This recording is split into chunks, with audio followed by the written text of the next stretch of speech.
Hello farmers, இன்னைக்கு வீடியோவில் எதை பற்றி போகிறோம்னா BASF பிராண்டு சேர்ந்த பஸ்டெக்ஸ் பொட்டாஷ் 2500 அப்படிங்கிற ஒரு பிளான் க்ரோத் ரெகுலேட்டர் பற்றி தான் பார்க்க போகிறோம்.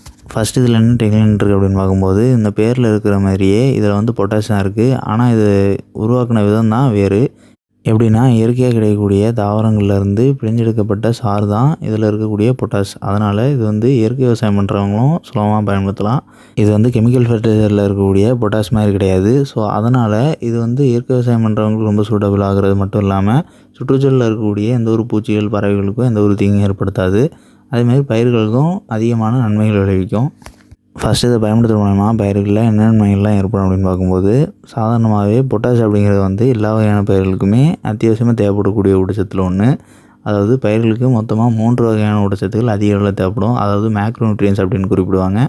தலைச்சத்து, மணிச்சத்து, சாம்பல்சத்துன்னு சொல்லக்கூடிய நைட்ரஜன், பாஸ்பேட், பொட்டாசியம், இந்த 3 சத்துக்கள் தான் எந்த ஒரு பயிருக்குமே அதிக அளவில் தேவைப்படக்கூடிய ஊட்டச்சத்துக்கள் அப்படின்னு சொல்லலாம். எதனால் அப்படின்னா, இந்த 3 ஊட்டச்சத்துக்கள் அதிக அளவு கிடைச்சதுனா மட்டும்தான் அந்த பயிர் வந்து வளர்கிறதுலேருந்து, அதாவது வெஜிடேட்டிவ் ஸ்டேஜ் தாவர வளர்ச்சியிலேருந்து பூ பூக்கிறதா இருக்கட்டும், இல்லைனா பூ அதிக அளவில் பிஞ்சு பிடிக்கிறதா இருக்கட்டும், அது விளையும் வேகமாக இருக்கட்டும், அதோட சைஸ் வர இந்த 3 மேக்ரோ நியூட்ரியன்ஸுமே பெருமளவு பங்கு வகிக்கும். இந்த 3 நியூட்ரியன்ஸில் நம்ம பொட்டாஷ் உரத்தோட செயல்பாடை பற்றி தான் பார்க்க போகிறோம். ஃபஸ்ட்டு இந்த புஸ்டெக்ஸ் பொட்டாஷ் உரத்தை பயன்படுத்துகிற மூலயமா பயிரில் அதிக அளவு பக்கைக்கிளைகள் ஏற்படும். அதாவது ஒரே கொப்பில் உயர்ந்து வளர்ந்து போகாமல் அதில் வந்து சுலபமாக பக்கைக்கிளைகள் துளிர்விக்கும். குறிப்பிட்டு சொல்லணும் அப்படின்னா, இதுக்கு உதாரணமாக நம்ம வெண்டை பயிரோ, இல்லைனா பருத்தி பயிரோ, இல்லைனா கொத்தவரங்காய் பயிரோ எடுத்துக்கலாம். இந்த 3 பயிருமே உச்சி கொப்பில் தான் அதிக அளவு ஊட்டச்சத்துக்களை கொண்டு போய் சேர்த்து அந்த ஒரே கொப்பு வளர்ச்சியை தான் உயர்த்தி கொண்டு போகிறதுக்கான செயல்பாடில் இருக்கும். இந்த பயிர்களில் நம்ம இந்த புஸ்டெக்ஸ் பொட்டாஷ் உரத்தை பயன்படுத்துகிற மூலயமா சுலபமாக பக்கைக்கிளைகள் எடுக்க வைக்கலாம். இந்த பயிர்களில் பக்கைக்கிளைகள் அதிகமான அளவில் எடுக்க வைக்கிற மூலயமா நமக்கு கிடைக்கக்கூடிய மகசூலோட அளவை வந்து நம்மளால் நேரடியாக உயர்த்த முடியும். அது இல்லாமல் பக்கைக்கிளைகள் ஏற்படுறது மூலயமா உச்சிக்கொப்போட வளர்ச்சி வந்து தனியாக அந்த உச்சிக்கொப்பு மட்டும் அதிகமாக வளர்ந்துட்டு போகிற உயரத்தை விட ஒரு 20-30% 30% உயரம் வந்து குன்றும். அது எதனால் அப்படின்னா, சாதாரணமாக எந்த ஒரு பயிராக இருந்துச்சுனாலும் மேலே இருக்கக்கூடிய கொப்புகளுக்கு மண்ணிலேருந்து எடுத்துகிட்டு போகிற ஊட்டச்சத்துக்கள் முழுமையாக போய் சேராது. அந்த கொப்பில் பக்கைக்கிளைகள் எங்கெங்கெல்லாம் மண்ணிலேருந்து இருக்குதோ, அதாவது தரைக்கு மேலே அந்த உச்சி கொப்புக்கு போகிற வழியில் என்னென்ன பக்கைக்கிளைகள்லாம் இருக்குதோ அந்த எல்லா கிளைகளுக்கும் கொஞ்சம் கொஞ்சம் ஊட்டச்சத்து கொடுத்துட்டு தான் போகும். ஸோ அந்த மாதிரி பக்கைக்கிளைகளுக்கு அதிகமான ஊட்டச்சத்துக்கள் போகிறதுனால உச்சி கொப்போட வளர்ச்சி வந்து குன்றும். நெக்ஸ்ட்டு இந்த புஸ்டெக்ஸ் பொட்டாஷை பயன்படுத்துகிற மூலமா எல்லா வகையான பயிர்கள்லையுமே பூ பூக்கிறத வந்து நம்மளால் முன்கூட்டியே பூக்க வைக்க முடியும். அதாவது சாதாரணமாக எந்த ஒரு பயிரும் ஒரு 40வது நாள் இல்லைனா 45வது நாட்கள் தான் பூக்கும். அப்படிங்கிற பட்சத்தில் அது வந்து 5 நாட்களுக்கு முன்னாடியே பூக்கிறதுக்கான தன்மையை இது வந்து பயிருக்கு கொடுக்கும். அண்ட் நெக்ஸ்ட்டு ஃப்ரூட் செட்டிங், அதாவது பிஞ்சு பிடிக்கும் விகிதத்தை வந்து இந்த புஸ்டெக்ஸ் பொட்டாஷ் பயன்படுத்துகிற மூலமா நம்மளால் அதிகரிக்க முடியும். இதுவும் குறிப்பாக எந்த ஒரு காய்கறி வகை பயிராக இருக்கட்டும், இல்லைனா பழ வகை பயிராக இருக்கட்டும், கொத்து கொத்தாக பூ பூக்கக்கூடிய பயிர்களில் நம்ம இந்த புஸ்டெக்ஸ் பொட்டாஷை பயன்படுத்துகிற மூலமா பிஞ்சுகள் பிடிக்கும் விகிதத்தை வந்து கூட்ட முடியும். 4 பிஞ்சு பிடிக்கக்கூடிய இடத்துல 6 பிஞ்சு பிடிக்க வைக்க முடியும். அந்த மாதிரி பிஞ்சுகளோட எண்ணிக்கை நம்மளால் கூட்டுற மூலயமா மகசூல் வந்து நேரடியாக அதிகரிக்குது. நெக்ஸ்ட்டு பயிர்களுக்கு சுற்றுச்சூழலால் ஏற்படக்கூடிய அசௌகரியத்திலேருந்து சுலபமாக மீண்டெழுறதுக்கான தன்மையை பயிர்களுக்கு கொடுக்கும்.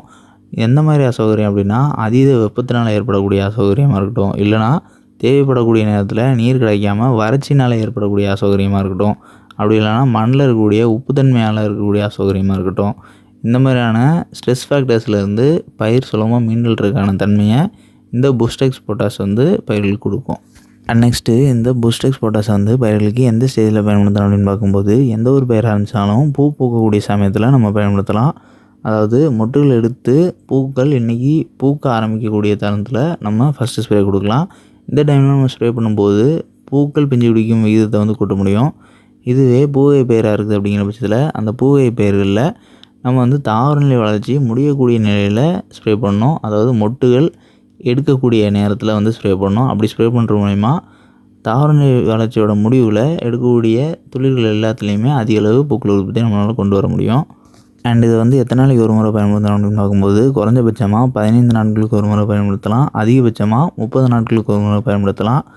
15லேருந்து 30 நாட்களுக்கு ஒரு முறை நீங்கள் எந்த ஒரு பயிருக்குனாலும் பயன்படுத்தலாம். இதனால் பயிர்களுக்கு எந்த ஒரு பாதிப்பும் ஏற்படாது. அண்ட் இதோட டோசேஜ் பார்க்கும்போது 1 லிட்டர் தண்ணிக்கு 0.9 கிராம் பயன்படுத்தணும். அப்படின்னா 100 லிட்டர் தண்ணிக்கு 90 கிராம் பயன்படுத்தணும். அண்ட் நெக்ஸ்ட் இதோட கம்பேட்டபிலிட்டின்னு பார்க்கும்போது, நம்ம இந்த புஸ்டெக்ஸ் பொட்டாஷ் உரத்தை வந்து எந்த ஒரு பூச்சிகள் கூடயும் சரி, பூஞ்சான கொல்லிகள் கூடயும் சரி, நுண்ணூட்டச்சத்து மருந்துகளையும் சரி சேர்த்து பயன்படுத்தலாம். இதனால் பயிர்களுக்கு எந்த ஒரு பாதிப்பும் ஏற்படாது. அண்ட் இன்னொன்று இதில் வந்து பூஞ்சான குழின்னு பார்க்கும்போது குறிப்பிட்டு காப்பர் சார்ந்து இருக்கக்கூடிய எந்த ஒரு பூஞ்சான குழிகள் கூடயும் சேர்த்து பயன்படுத்தக்கூடாது.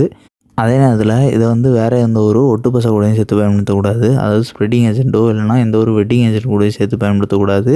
அண்ட் நெக்ஸ்ட்டு இந்த புஸ்டெக்ஸ் பொட்டாஷை பயன்படுத்துகிற மூலமாக நம்ம என்னென்ன பலன்கள்லாம் பயிர்களில் ஏற்படும் அப்படிங்கிறத வந்து குறிப்பிட்டிருந்தோம்.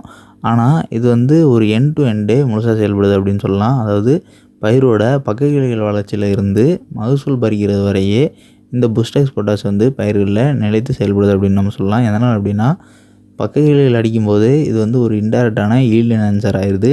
எதனால் அப்படின்னா பக்க கிளைகள் அடிக்கும்போது அதிகமான அளவில் பூக்கள் உற்பத்தி ஏற்படும். ஸோ இதெல்லாம் தாண்டி பூக்கள் பிஞ்சு பிடிக்கிறதுலேருந்து அந்த காய்கள் வளர்ச்சி வர இது வந்து செயல்படுறதுனால நம்ம வந்து இதை ஒரு ஈல்டு என்ஹான்சர்னும் குறிப்பிடலாம். அதாவது மகசூல் ஊக்கினும் குறிப்பிடலாம். அண்ட் இந்த புஸ்டெக்ஸ் பொட்டாஷ் உரத்தை வந்து நம்ம எல்லா வகையான பயிர்களுக்கும் பயன்படுத்தலாம். எந்த ஒரு காய்கறி வகை பயிராக இருக்கட்டும், பூ வகை பயிராக இருக்கட்டும், பழ வகை பயிராக இருக்கட்டும், எண்ணெய் வித்து பயிராக இருக்கட்டும், தானிய வகை பயிராக இருக்கட்டும், எல்லா வகையான பயிர்களுக்குமே இந்த புஸ்டெக்ஸ் பொட்டாஷை பயன்படுத்தலாம். நம்ம சொல்லக்கூடிய ரிசல்ட் வந்து அந்த பயிர்களில் தென்படும். அண்ட் இது வந்து ஒரு பிளான்ட் குரோத் ரெகுலேட்டர் தான் அந்த பிராண்டில் குறிப்பிட்டிருந்திருக்காங்க. ஆனால் இதோட செயல்பாடு முழுக்கவே ஒரு ஃபெர்டிலைசரோட செயல்பாடாக இருக்குது.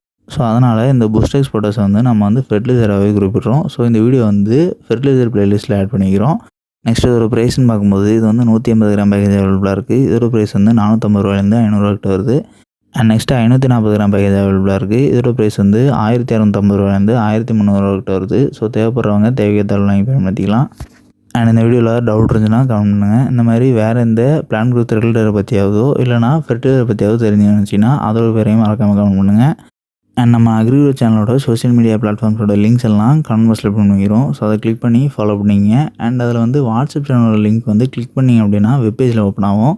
அண்ட் அதில் வந்து வியூ சேனல் அப்படின்னு காட்டும். அதை நீங்கள் கிளிக் பண்ணிங்க அப்படின்னா அலோவா டோன்ட் அலோவா அப்படின்னு கேட்கும். அலோவ் கொடுத்தீங்க அப்படின்னா வாட்ஸ்அப்புக்கு ரீடைரக்ட் ஆகி நம்மளோட சேனல் பேஜ் வந்து காட்டும். அதில் நீங்கள் கிளிக் பண்ணி ஃபாலோ பண்ணிங்க.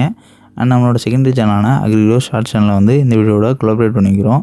ஸோ இந்த வீடியோ பப்ளிஷ் ஆகிருக்கக்கூடிய சேனல் ப்ரொஃபைலை நீங்கள் கிளிக் பண்ணிங்க அப்படின்னா அதில் 2 சேனல் ப்ரொஃபைல் காட்டும். அதில் வந்து நம்மளோட அக்ரிகோ ஷார்ட் சேனலையும் மறக்காமல் சப்ஸ்கிரைப் பண்ணிங்க.